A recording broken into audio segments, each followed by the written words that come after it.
thank you very, very much for being here and giving me this opportunity. When he said after Charlottesville, there were, and I quote, very fine people on both sides. Very fine people on both sides. It gave license and safe harbor to white supremacists and neo-Nazis and to the Ku Klux Klan.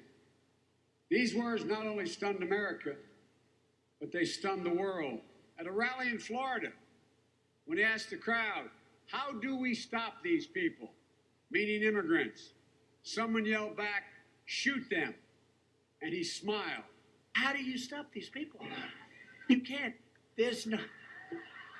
Our president has aligned himself with the darkest forces in this nation. Trump offers no moral leadership.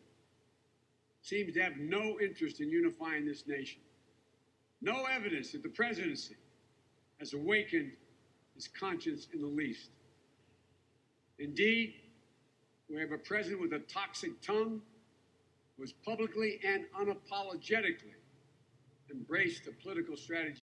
George woke up to devastating reviews this morning of his latest turn on the world stage at the G7 summit and a stinging rebuke from the Democratic frontrunner to replace him in 2020. All this amid growing signs that his policy schizophrenia on trade with China may be plunging the world into a global economic crisis.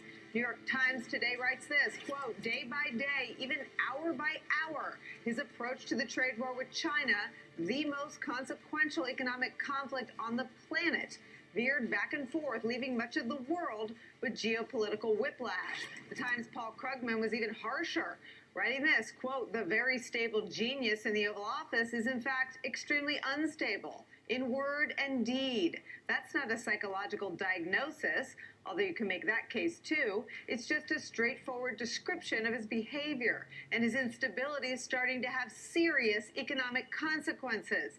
And as Donald Trump's instability and impulsivity threaten to deprive him of his own best and strongest argument for his own re-election, the strength of the economy, former Vice President Joe Biden weighed in today with this statement, quote, we have even more evidence of how President Trump's disastrous foreign policy has left the United States isolated while the world moves on without us. Rather than looking to America for vision, agenda setting, and leadership by our example, our closest Democratic allies sought to manage and mitigate the damage Trump might do at this year's G7.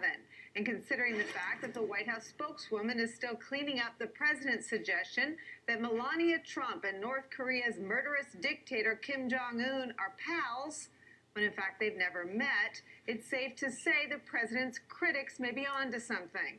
Donald Trump as a political liability to himself is where we start today with some of our favorite reporters and friends.